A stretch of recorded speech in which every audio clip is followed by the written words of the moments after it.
El mármol pulido de la mansión era un espejo frío y silencioso para la soledad de Mateo Ann en la sala de terapia. Rodeado de juguetes caros aún en sus cajas, el niño de 7 años alineaba carritos de colores bajo la luz azulada de una tableta. Cada carrito era colocado con una precisión milimétrica, creando una línea perfecta que solo tenía sentido para él. Era su ritual diario, su única forma de imponer orden en el caos que sentía. El sonido era su enemigo, el silencio su escudo. Pero el silencio nunca duraba. Faltaban exactamente 3 días para la evaluación semestral con el doctor Morales, un plazo que se cernía sobre la casa como una nube de tormenta, y la presión para que Mateo mostrara progreso era casi palpable, un zumbido bajo y constante en el aire. La rutina de Mateo era un protocolo estricto, un ballet de acciones repetitivas que mantenía sus crisis a raya: alinear los carritos, observar el polvo danzar en el haz de luz de la ventana, evitar el contacto visual. Cualquier quiebre en ese patrón era un detonante. Sofía, su cuidadora, lo entendía. Se movía por la habitación como una sombra, respetando el espacio sagrado que él creaba. Su presencia era una promesa silenciosa de seguridad, un contrapunto al resto de la casa. Afuera, el mundo giraba con expectativas y órdenes, pero allí dentro, el tiempo se medía por el ritmo lento y metódico de las pequeñas manos de Mateo, ordenando sus objetos en fila, una fortaleza frágil contra la ansiedad que se avecinaban. De repente, la paz se hizo añicos. Mateo, deja eso ahora mismo. La voz de Isabella, su madre, cortó el aire, metálica y sin cuerpo, desde el intercomunicador en la pared. El tono no era de preocupación sino de mando, una orden que ignoraba por completo el delicado universo del niño. El impacto fue inmediato. La mano de Mateo tembló, deshaciendo la línea perfecta de carritos. Uno de ellos, el rojo, rodó hacia un lado. Para cualquier otra persona, era un detalle insignificante. Para Mateo, era el colapso del mundo. El orden que había construido con tanto esfuerzo se deshizo en un segundo, y el caos lo invadió. La ruptura del protocolo no fue una falla técnica, sino una falla de empatía, disparada a distancia con solo pulsar un botón. La reacción de Mateo fue visceral y silenciosa. Sus hombros se tensaron. No lloró ni gritó. En lugar de eso, lentamente comenzó a golpearse la cabeza contra la pared de yeso, un golpe seco y rítmico que hacía eco del latido de su corazón. Era su única válvula de escape, un intento desesperado de ahogar el ruido externo con un dolor que podía controlar. Sofía, al otro lado de la habitación, se quedó helada. Sus ojos se abrieron de par en par y se llevó la mano a la boca, un gesto involuntario de angustia. No miró al intercomunicador, la fuente de la orden cruel, sino al niño. En ese instante, vio no un comportamiento a corregir, sino una muda y desesperada petición de ayuda. El golpe seco de la cabeza de Mateo contra la pared se convirtió en el único foco del ambiente. Cada impacto era una pregunta punzante, un reloj macabro que marcaba la urgencia de la situación. La luz fría de la tableta iluminaba el rostro del niño, pero sus ojos estaban vacíos, perdidos en un lugar donde nadie podía alcanzarlo. Sofía sintió que se le helaba el estómago. El protocolo de Isabella era claro: no tocar durante las crisis. Pero el sonido de ese impacto, de ese dolor autoinfligido, era un desafío directo a todas las reglas. La promesa para el público estaba sellada en ese detalle sensorial brutal. ¿Cómo podría alguien detener ese dolor sin romper las reglas? ¿Cómo rescatar a un niño que se ahogaba en silencio en su propia casa? La pregunta flotaba en el aire, más fuerte que los golpes rítmicos. Sofía estaba paralizada entre el protocolo impuesto y la humanidad que gritaba dentro de ella. Si intervenía, desafiaría a Isabella y arriesgaría su trabajo. Si no hacía nada, vería a Mateo hacerse daño, hundiéndose cada vez más en su aislamiento. La promesa era clara y el plazo inmediato. Faltaban menos de 72 horas para la evaluación que definiría el futuro terapéutico del niño, y cada segundo de crisis era un paso atrás. La verdadera cuestión no era si Mateo dejaría de golpearse la cabeza contra la pared, sino si alguien tendría el valor de cruzar la línea para salvarlo. Lo que sucedería a continuación dependía de una única decisión. La regla central de la mansión era una ley grabada en piedra: prohibido el contacto físico. Para asegurar su obediencia, Isabella obligó a Sofía a ver un video de capacitación. En la pantalla, una terapeuta anterior intentaba torpemente desviar la atención de Mateo con un juguete ruidoso, mientras el niño se desregulaba cada vez más. La voz de Isabella narraba el video, fría y didáctica.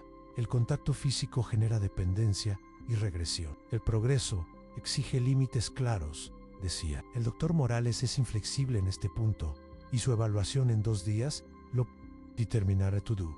El mensaje era una amenaza velada. El protocolo no era una sugerencia, era un arma. Fallar en su uso significaba darle munición al adversario y poner en riesgo el futuro de Mateo un poco después. Javier encontró a Sofía en la sala de audiovisuales, con la pantalla aún brillando con la imagen final del video.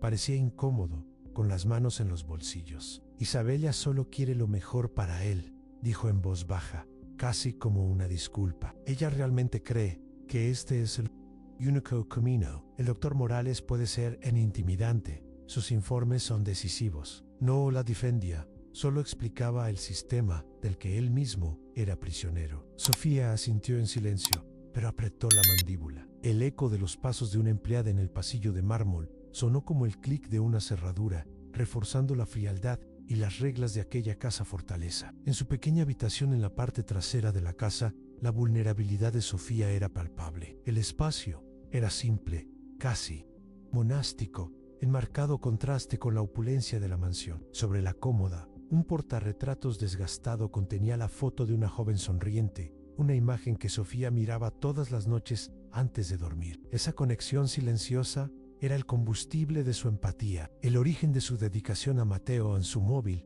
vibró con un mensaje corto y directo del propietario de su apartamento.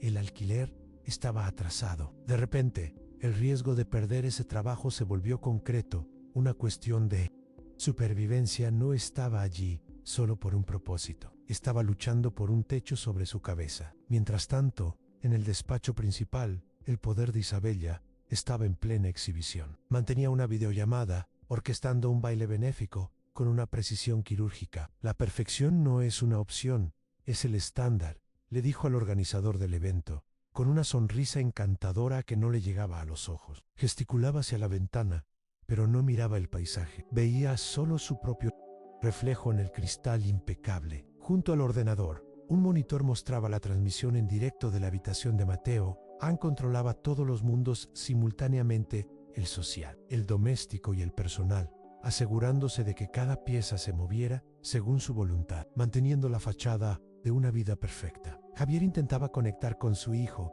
pero sus intentos siempre resultaban frustrados. Entró en la habitación de Mateo sosteniendo un robot caro, recién sacado de la caja. Myra, campeona en este hace luces y habla, dijo con un entusiasmo forzado. Mateo ni siquiera giró la cara. Continuó concentrado en apilar bloques de madera, ignorando por completo la presencia de su padre y el reluciente juguete. Javier suspiró, sus hombros cayendo derrotados. Amaba a su hijo, pero no sabía cómo alcanzar su mundo. Atrapado entre un amor genuino y las estrictas reglas de Isabella, su impotencia era una herida abierta. Era un testigo silencioso en la vida de su propio hijo.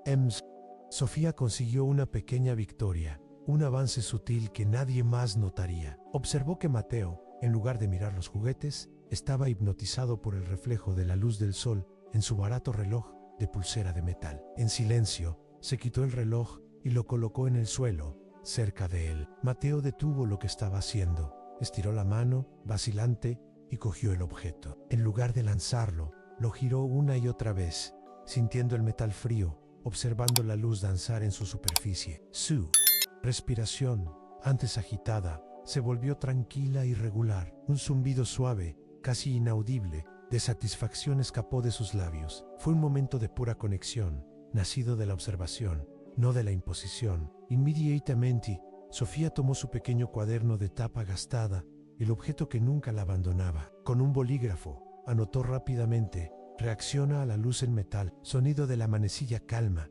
Ignoró robot azul ruidoso. Las páginas estaban llenas de anotaciones similares. Un diario secreto del mundo interior de Mateo. En ese cuaderno era su herramienta más poderosa. Un registro de datos empíricos que contradecían directamente el protocolo oficial de Isabella. Oyó pasos acercándose por el pasillo y escondió el cuaderno rápidamente debajo de un cojín. Sabía que su método, basado en hechos observables, era considerado un acto de rebeldía en esa casa. La voz de Isabella sonó de nuevo a través del intercomunicador, puntual y autoritaria, rompiendo la paz recién conquistada.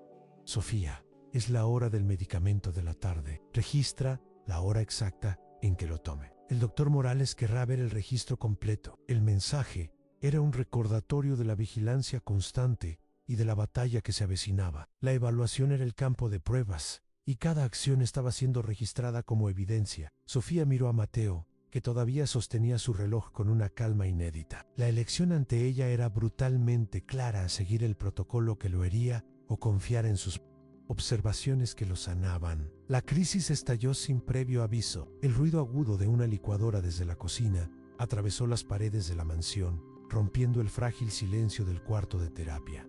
Para Mateo, el sonido fue una agresión física. Se tapó los oídos con fuerza, pero el ruido persistía, vibrando en sus huesos. Empezó a balancearse violentamente, sus ojos muy abiertos por el pánico. El mundo se había convertido en un ataque sensorial insoportable. Los carritos alineados ya no le ofrecían consuelo. En su desesperación, comenzó a arañar la mesa de vidrio, el sonido agudo de sus uñas sobre la superficie, añadiendo una capa más de caos a su tormento. Su cuerpo entero era un nudo de angustia, buscando una vía de escape que no existía. En ese instante, el protocolo de Isabella se desvaneció en la mente de Sofía. Ver a Mateo al borde del colapso, haciéndose daño, fue un detonante más fuerte que cualquier regla. Tomó una decisión en una fracción de segundo. Corrió hacia el armario y sacó la manta pesada, aquella que Isabella había prohibido por considerarla una muleta emocional. Ignoró la cámara del rincón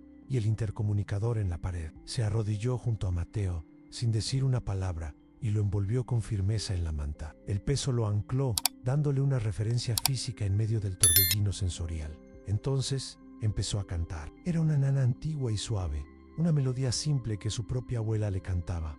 El efecto fue casi inmediato. El cuerpo de Mateo comenzó a relajarse bajo el peso de la manta. Dejó de arañar la mesa en sus manos, antes crispadas, se aflojaron. La melodía baja y constante de Sofía se convirtió en el único sonido de la habitación. Una isla de calma en medio del océano de ruido. El niño apoyó la cabeza en el hombro de Sofía, un gesto de entrega total. Su respiración, antes corta y agitada, se hizo profunda y regular. En menos de un minuto, el niño que se estaba haciendo daño estaba quieto, seguro y protegido. Sofía sintió el calor de su cuerpo a través de la ropa y supo que había cruzado una línea de la que no había retorno. Las semanas pasaron. Aquel gesto prohibido de cuidado se convirtió en su secreto, un ritual que transformó la relación entre ambos. La llegada de Sofía era ahora el punto culminante del día de Mateo en una tarde. Mientras ella entraba en la habitación con una sonrisa, él levantó la vista de sus bloques. Sus ojos se encontraron con los de ella,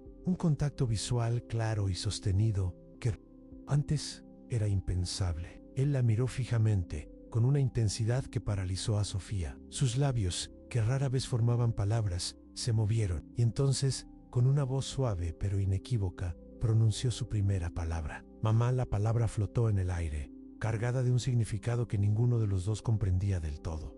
En su oficina, Isabella escuchó. La palabra mamá salió del intercomunicador, nítida y devastadora. Se quedó completamente inmóvil, sus dedos congelados sobre el teclado. El mundo pareció detenerse. No fue un sonido de progreso, fue una usurpación. En el reflejo oscuro del monitor apagado, su rostro era una máscara de furia helada. No gritó, no maldijo. Con una calma aterradora, extendió la mano y pulsó un botón en la consola de su escritorio, el que activaba la comunicación directa con el jefe de seguridad. Aquella palabra no era un error infantil, era una declaración de guerra, una amenaza directa a su título, a su secreto y a su control sobre esa casa.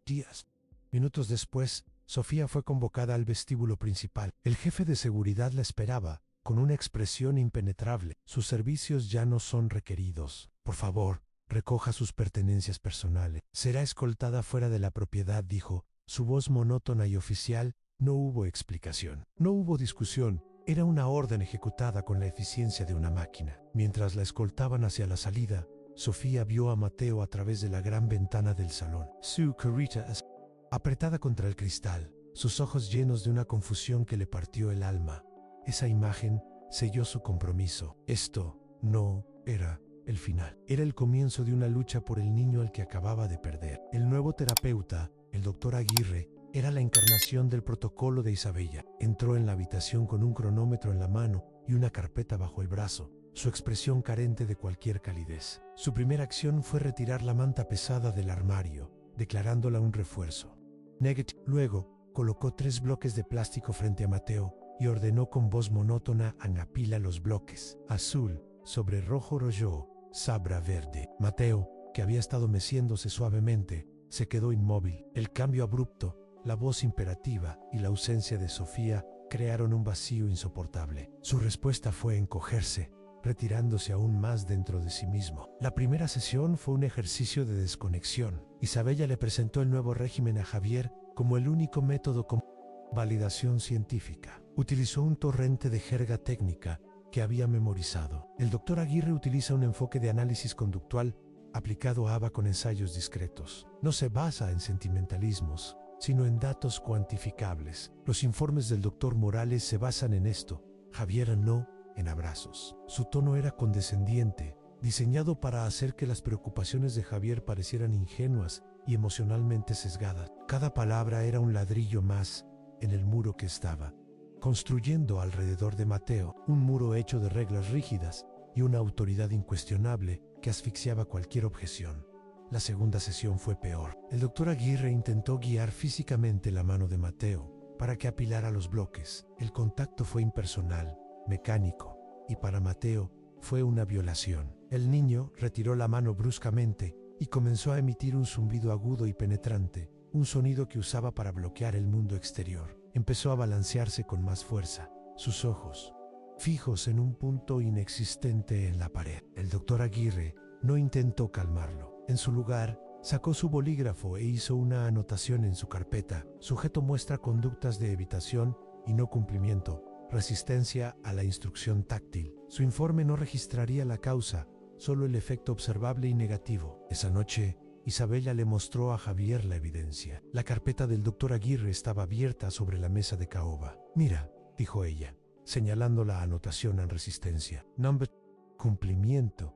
Esto es lo que provocó Sofía. Su método sin estructura lo malcrió, lo hizo incapaz de seguir instrucciones básicas, lo debilitó. La acusación era perversa, retorciendo la calma que Sofía había logrado en una prueba de la incompetencia del niño. Isabella miraba a Javier, desafiándolo a refutar los hechos documentados por un profesional. Cada palabra era una manipulación calculada para consolidar su narrativa y borrar el legado de Sofía. Pero con ella estaba tranquilo, replicó Javier, su voz cargada de una frustración impotente. Con ella comía, dormía, dejó de golpearse la cabeza. Ella tenía un cuaderno, Isabella.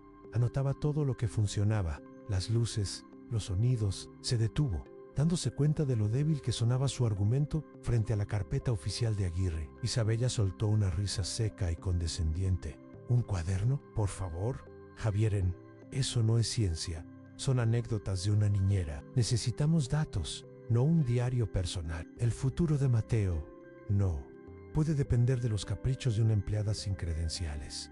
Isabella asestó el golpe final. Levantó el teléfono y marcó un número en altavoz. Isabel, de la clínica del doctor Morales. Habla Isabella. Solo para confirmar, el protocolo del doctor Aguirre es el estándar de oro para casos como el de Mateo. Correcto. La voz al otro lado fue rápida y afirmativa. Absolutamente, señora Isabella. Ella colgó y miró a Javier. La opinión de un profesional contra tus sentimientos, el doctor Morales.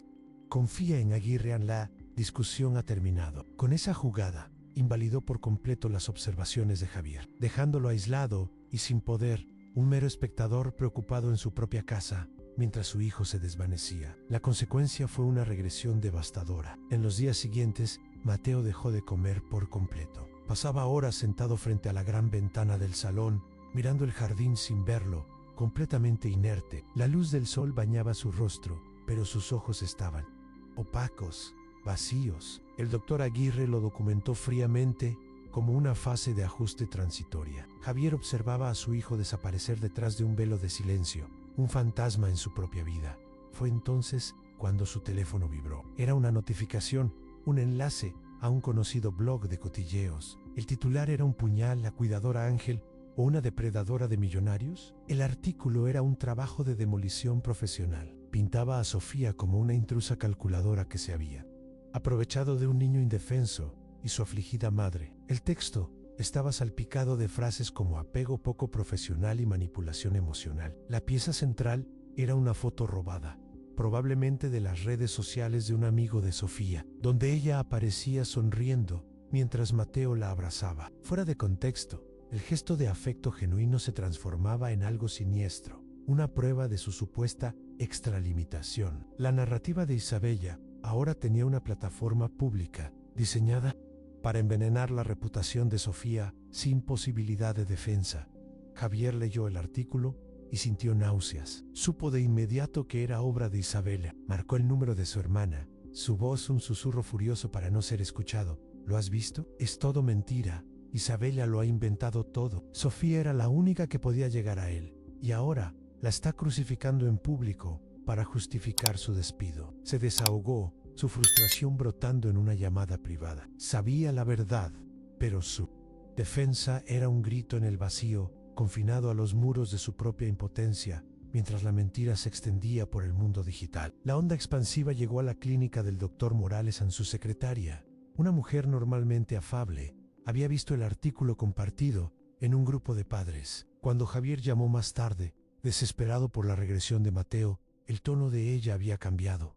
Era profesional, pero distante y notablemente fría. Entiendo su preocupación, señor. El Dr. Morales revisará todos los informes en la fecha programada. Le sugiero que confíe en el proceso y en los profesionales designados. La institución, antes neutral, ahora levantaba sus defensas. La duda había sido sembrada y el nombre de Sofía estaba manchado. Mientras tanto, en un exclusivo grupo de WhatsApp, las amigas de Isabella compartían el enlace con falsa preocupación. Pobre Isa, qué susto pasar por algo así, escribió una. Yo siempre pensé que esa chica era demasiado intensa.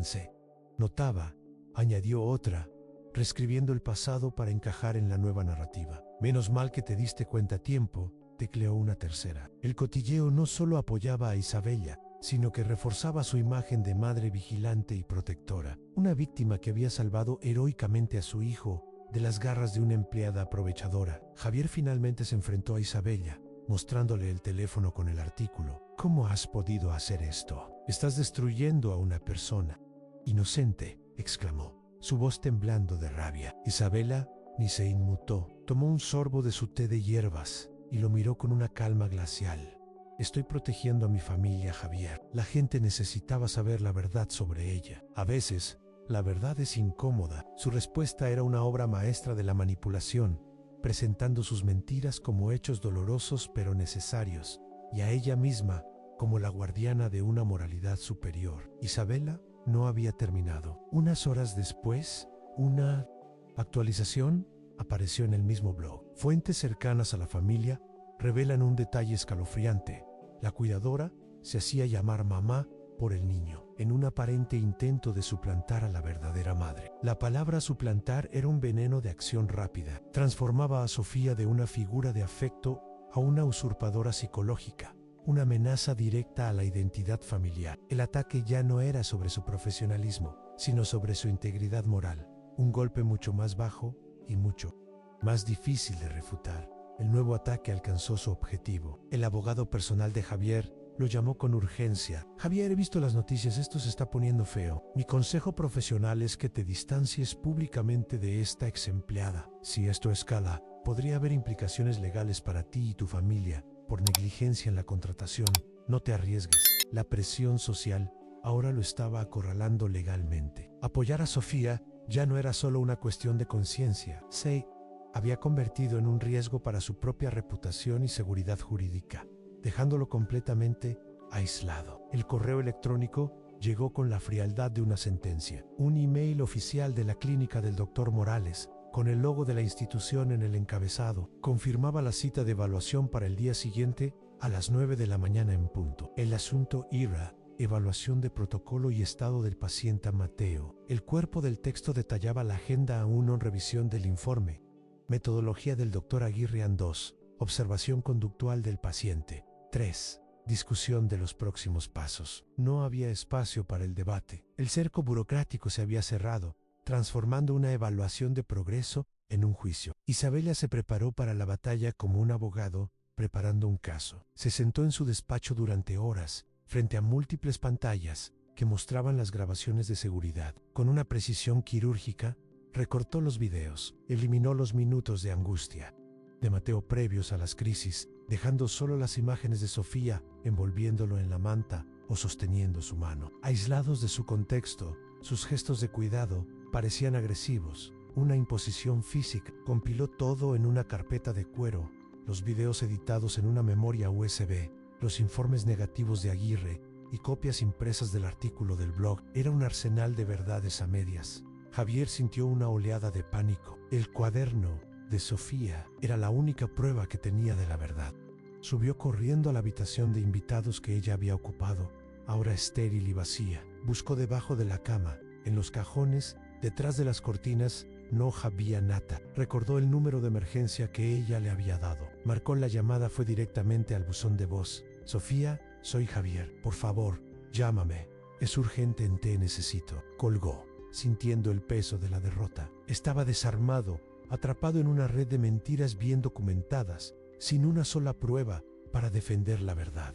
Esa tarde, una joven terapeuta de la clínica del Dr. Morales llegó para una visita de verificación protocolaria. Era evidente que estaba nerviosa, intimidada por la opulencia de la mansión y la presencia imponente de Isabella. Isabella la guió en un tour coreografiado. Le mostró la sala de terapia impecable, los juguetes educativos sin usar y los archivos perfectamente organizados del doctor Aguirre. Como puede ver, doctora, seguimos el protocolo al pie de la letra. Buscamos estructura y resultados, no desorden emocional, dijo Isabella, su voz suave pero firme. La joven terapeuta observó a Mateo durante 10 minutos. El niño estaba en un rincón, meciéndose, con la mirada perdida.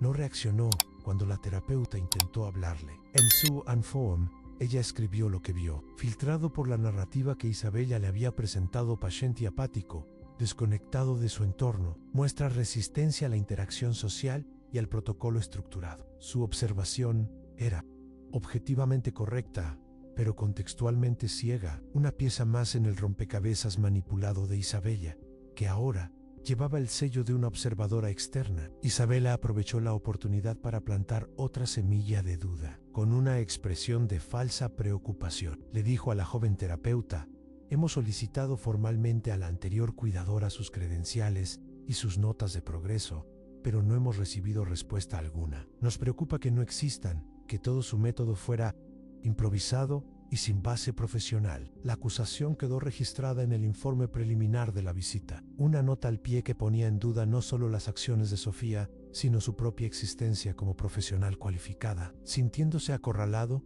Javier tomó una decisión desesperada. Bajó al puesto de seguridad del vestíbulo. El guardia que había escoltado a Sofía estaba de turno.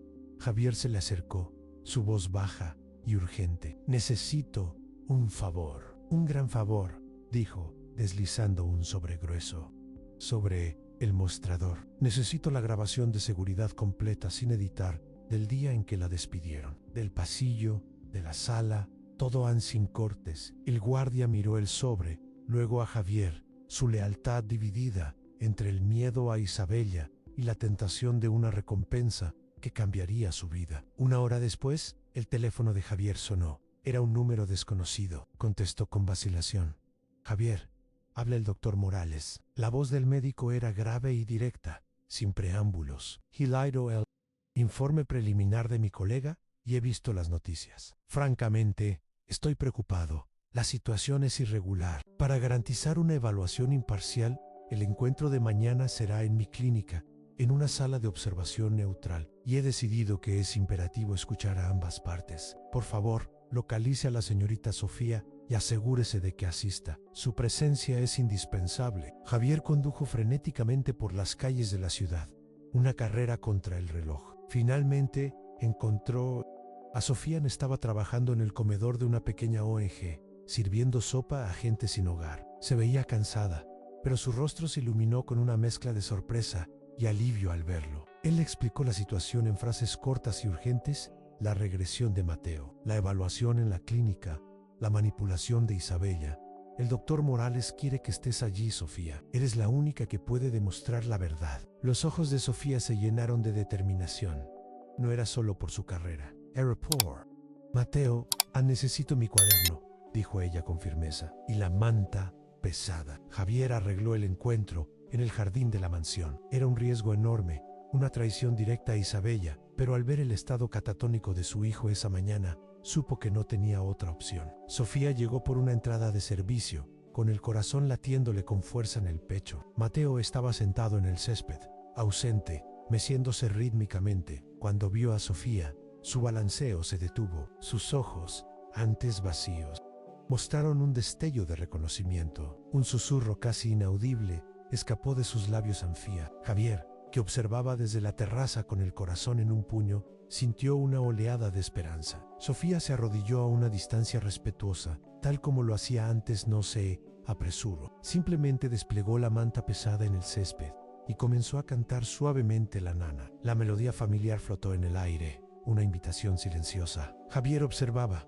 paralizado. Vio cómo la tensión abandonaba los pequeños hombros de Mateo. En el niño se arrastró lentamente por la hierba centímetro a centímetro, hacia el sonido, hacia la seguridad que representaba. Se detuvo justo frente a Sofía, mirándola con una confianza que Javier no había visto en semanas. La prueba estaba comenzando, y las únicas testigos eran la desesperación de un padre y la esperanza de una cuidadora. El indicador clave para Javier era la comida. Mateo se había negado a comer durante casi 2 días, rechazando todo lo que le ofrecían. En Sofía sacó una manzana roja y brillante de su bolso. No se la ofreció directamente. La colocó en la manta, a medio camino entre ella y el niño, y continuó cantando. Mateo miró la fruta, luego miró a Sofía. Lentamente, extendió una mano temblorosa, no hacia Sofía, sino hacia la manzana. La agarró, la acercó a su boca y dio un pequeño mordisco. Javier ahogó un sollozo. La prueba era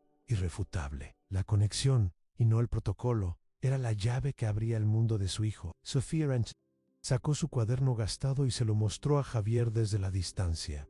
Señaló una página. Javier se acercó. Las anotaciones eran meticulosas. En jueves, las 10:14 en crisis, por sonido de licuadora. Se calma con manta y nana. Duración en 45 segundos. Jueves, las 3:30 de la tarde, se niega a comer puré verde. Acepta manzana raw, tras escuchar nana.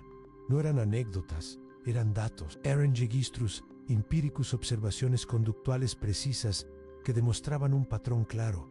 La magia de Sofía no era magia en absoluto, era ciencia observacional, rigurosa y dedicada, adaptada a un único paciente. Javier finalmente lo entendió. El método de Sofía no era un capricho, era un protocolo personalizado. La reacción en cadena fue interna, poderosa. El Javier que había dudado, el marido pasivo que temía a su esposa, murió en ese instante en la terraza. El escepticismo que lo había paralizado se transformó en una certeza de acero. Miró a su hijo, que ahora comía tranquilamente la manzana al lado de la mujer que su esposa había despedido y humillado. Dios mío, susurró para sí mismo, no como una plegaria, sino como una constatación. Tenía razón en todo este tiempo. Ella tenía razón. El espanto por su propia ceguera se convirtió en una furia fría y decidida. Ya no era un espectador, era un jugador. La virada de poder se consolidó en una sola acción.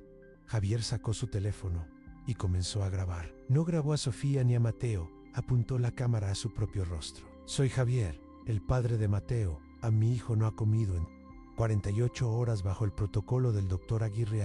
Hace 5 minutos, la señorita Sofía, su anterior cuidadora, llegó. Ahora, él está comiendo. Giró el teléfono para mostrar la escena brevemente. Esta es la prueba. Cualquier evaluación que ignore esto es una farsa. No era un video para las redes sociales. Era una prueba para el doctor Morales. Era su declaración de guerra contra la tiranía de Isabella. El resultado se registró formalmente en la memoria del teléfono de Javier. Un archivo de video que valía más que todos los informes de Aguirre. El poder había cambiado de manos. Ya no era la palabra de Isabella contra los sentimientos de Javier. Ahora era la evidencia grabada contra las mentiras documentadas. Javier miró a Sofía con una nueva determinación en sus ojos.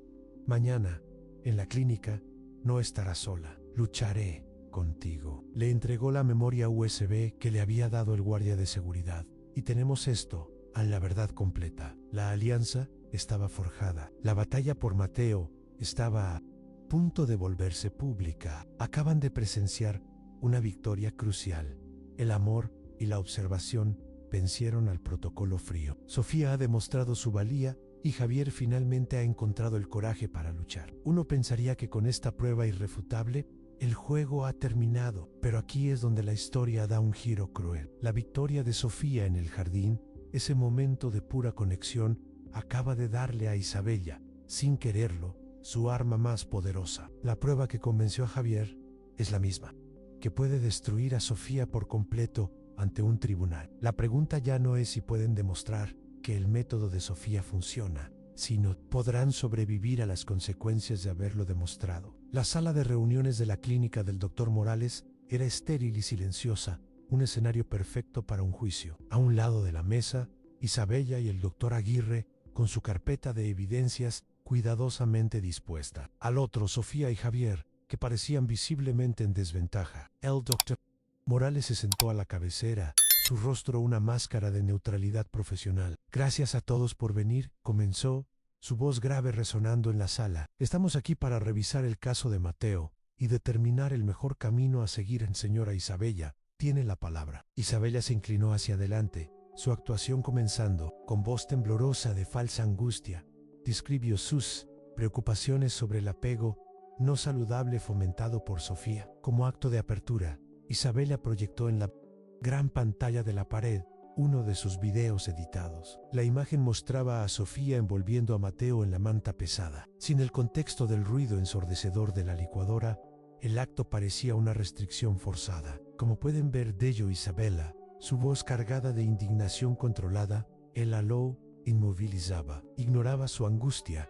Esto no es terapia, es coacción. El doctor Aguirre ha tenido que trabajar arduamente para deshacer el daño, para reintroducir la estructura que ella destruyó con estos métodos improvisados y peligrosos. El doctor Aguirre asintió solemnemente, reforzando la narrativa de su empleadora con su silencio cómplice. Tengo el informe del doctor Aguirre aquí, continuó Isabella, deslizando la carpeta elegantemente encuadernada sobre la mesa hacia el doctor Morales. Documenta una clara resistencia a los protocolos estándar.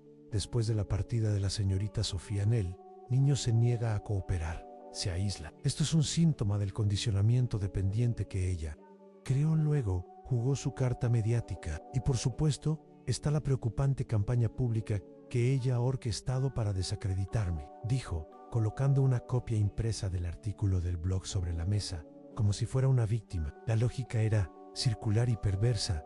Ella había plantado la historia y ahora la usaba como prueba de la mala fe de Sofía. Fue entonces cuando Javier intervino. Su voz era tranquila, pero cortante como el acero. Doctor Morales, lo que la señora Isabella le está mostrando no es evidencia. Es una ficción cuidadosamente construida. Se levantó y conectó la memoria USB al ordenador portátil. Isabella tiene razón en una cosa. Las grabaciones de seguridad son muy reveladoras, pero solo le ha mostrado los fragmentos que le convenían. Permítame mostrarle la escena completa. Pulse Play. La pantalla mostró el mismo evento, pero esta vez el audio estaba activado. El agudo ruido de la licuadora llenó la sala, seguido del angustioso sonido de las uñas de Mateo, rascando el cristal. Luego, el bendito silencio cuando Sofía comenzó a cantar. La reacción en la sala fue instantánea. El rostro del doctor Morales, antes impasible, se tensó con una intensa concentración. La joven terapeuta que había visitado la casa se llevó la mano a la boca, con los ojos muy abiertos al percibir el contexto que le habían ocultado. La grabación continuó, mostrando a Mateo relajándose, apoyando la cabeza en el hombro de Sofía, encontrando refugio en su cuidado. Cuando el video terminó, un pesado silencio cayó sobre la habitación. La coacción de la que hablaba Isabella se reveló como lo que realmente era, un acto de compasión desesperado y eficaz. La primera mentira había sido desmantelada. Javier no se detuvo. Y en cuanto a las notas profesionales del doctor Aguirre, continuó, su tono goteando desprecio. Abrió el pequeño cuaderno de Sofía junto a la brillante carpeta de Aguirre. Mientras el doctor Aguirre documentaba la no cooperación de Mateo, la señorita Sofía Registraba sus detonantes y calmantes con precisión científica. Aquí, dijo, señalando una página. Anotó la aversión de Mateo a los purés verdes y su preferencia por las frutas rojas, algo que descubrió a través de la observación y que permitió que mi hijo comiera después de días de ayuno. El contraste entre el cuaderno desgastado y lleno de datos útiles y la carpeta brillante, pero vacía de Aguirre, era devastador. El golpe de gracia fue la revelación de la palabra mamá. Isabella affirma que Sofía usurpó su lugar, dijo Javier, mirando directamente a su esposa, pero omitió un detalle crucial. Proyectó la grabación de audio de ese momento. La voz de Mateo era clara en mamá. Luego, Javier añadió: lo que Isabella no sabe es que la madre biológica de Mateo, la mujer que fue nuestra madre de alquiler, era prima hermana de Sofía.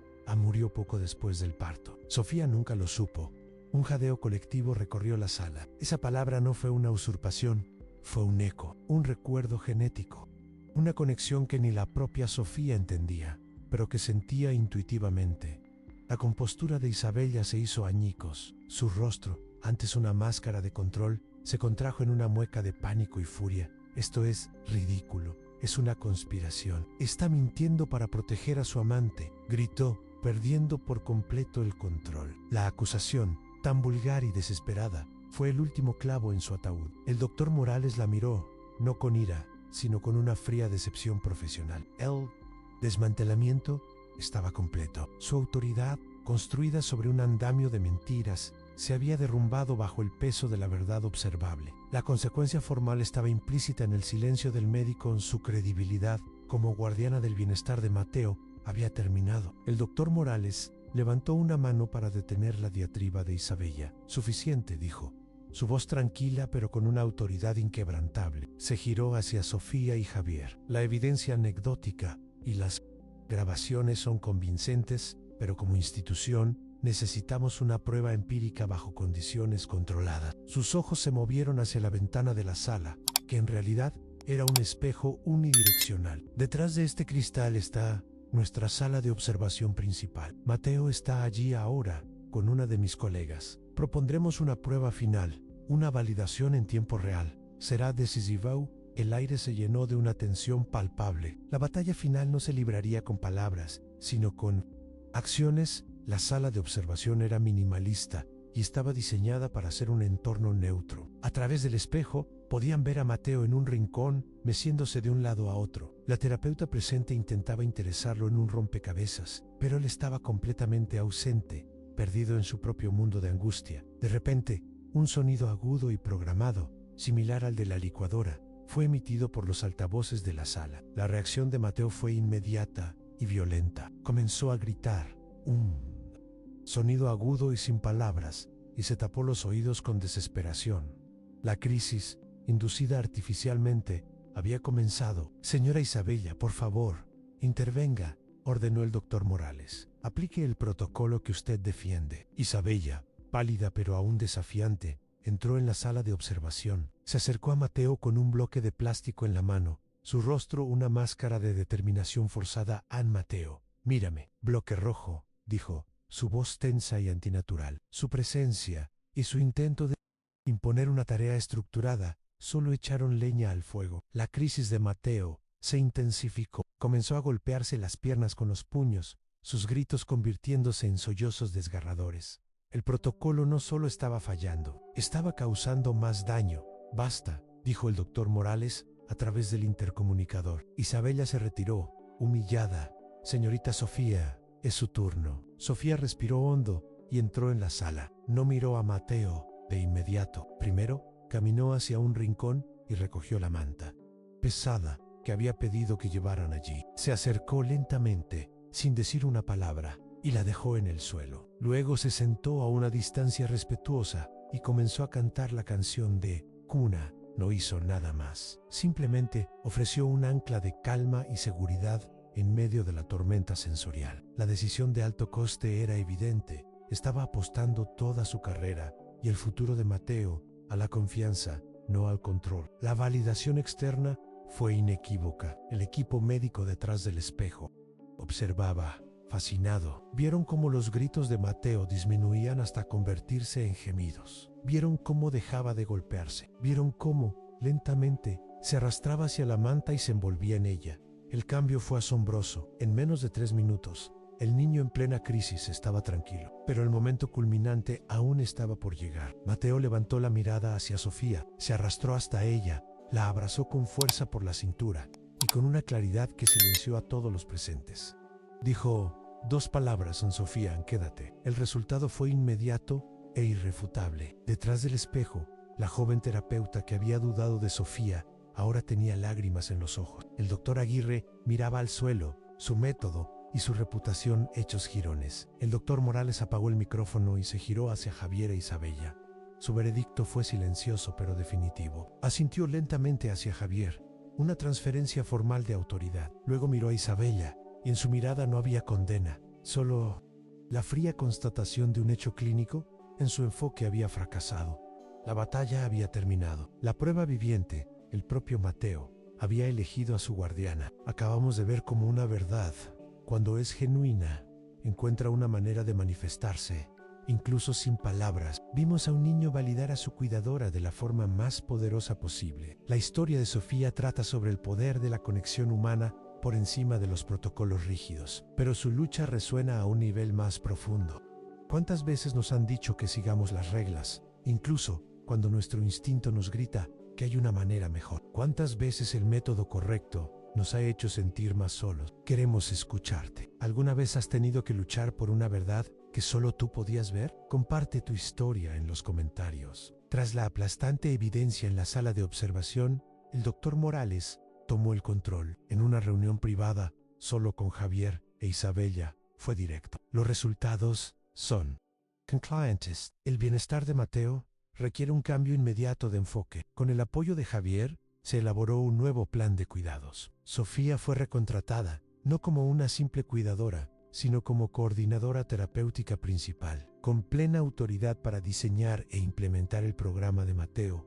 En su primera acción fue formar a todo el personal de la casa en su método, basado en la observación sensorial y la conexión afectiva, formalizando su cuaderno de notas en un protocolo oficial. La verdad sobre el nacimiento de Mateo salió a la luz, no como un escándalo público, sino como una dolorosa confesión. Forzada por la situación y la pérdida total de credibilidad, Isabella finalmente le contó la verdad a Javier. La madre de alquiler, su secreto vergonzoso, era prima de Sofía. La revelación no arregló el matrimonio, pero cambió la dinámica para siempre. Javier, ahora al mando de las decisiones sobre su hijo, exigió que la verdad fuera documentada. Se obtuvo el certificado de nacimiento y el documento, antes un símbolo de engaño, se convirtió en la base para establecer un nuevo orden familiar, basado en la honestidad. La reparación más importante fue con Mateo. El regreso de Sofía trajo una calma palpable a la mansión. Las crisis disminuyeron drásticamente, el progreso era visible, y diario Mateo comenzó a usar un comunicador de imágenes para expresar sus necesidades, señalando manzana o música. Una tarde, mientras Sofía y Javier revisaban su horario, Mateo se acercó y colocó una pequeña foto de Sofía junto a una de Javier en el tablero de comunicación, creando su propia definición visual de familia. Fue un acto silencioso que reequilibró las relaciones y sanó las heridas de una forma que las palabras nunca podrían. El protocolo de Sofía se convirtió en la nueva rutina. Las mañanas ya no comenzaban con órdenes a través de un intercomunicador, sino con música suave y la opción de elegir el desayuno a través de imágenes. El Dr. fue despedido y el Dr. Morales se convirtió en un supervisor y aliado, fascinado por los resultados del método Sofía. La lección se incorporó a la vida diaria de la mansión Anne. El verdadero cuidado no se imponía, se ofrecía. El poder ya no residía en la autoridad, sino en la capacidad de escuchar el silencio y entender lo que no se decía. La relación entre Javier e Isabella encontró un nuevo y frágil equilibrio. Ella no fue expulsada, pero su papel cambió fundamentalmente. Perdió el control autoritario, pero ganó una oportunidad. Bajo la guía de Sofía y un terapeuta familiar, Isabella comenzó a aprender a interactuar con su hijo sin la presión de la perfección. Su primera victoria fue pequeña, pero monumental. Anne consiguió que Mateo aceptara un trozo de fruta de su mano sin que él se apartara. Fue el primer paso en un largo camino para convertirse en la madre que siempre había fingido ser. Meses después, el impacto de la lucha de Sofía se expandió más allá de los muros de la mansión. Con una generosa donación de un agradecido Javier, Sofía fundó el Instituto Vínculo, un pequeño pero influyente centro dedicado a formar a cuidadores y padres en técnicas de cuidado afectivo y sensorial para niños neurodivergentes. Su método, nacido de la intuición y forjado en la adversidad, se convirtió en un programa certificado, llevando esperanza a cientos de familias que se sentían perdidas en protocolos rígidos e impersonales. El legado de su batalla por un niño fue la creación de un refugio para muchos. La escena final nos lleva de vuelta al jardín de la mansión. Es una tarde soleada. Mateo ya no está solo. Está en un columpio riendo, mientras otro niño lo empuja suavemente. Ya no mira el mundo a través de un cristal. Está en él. Sofía lo observa desde lejos, sentada en un banco junto a Javier. Se inclina y limpia una pequeña mancha en la ventana cercana. El mismo gesto que usó una vez para mostrarle un pájaro a Mateo. Pero ahora, la ventana no es una barrera. Está completamente abierta, dejando entrar la brisa y el sonido de las risas de los niños. Un símbolo de que el mundo, finalmente, se ha abierto para Mateo. La historia de Sofía y Mateo nos muestra que, a veces, la mayor sabiduría no está en los manuales, sino en el corazón. Demuestra que un solo acto de valentía puede cambiar no solo una vida, sino todo un sistema. Aquí en nuestro canal, seguiremos explorando historias como esta, historias que desafían nuestras suposiciones y nos recuerdan el poder de la conexión humana. Si crees que estas son las historias que necesitan ser contadas, suscríbete y únete a nuestra comunidad. El próximo capítulo te está esperando.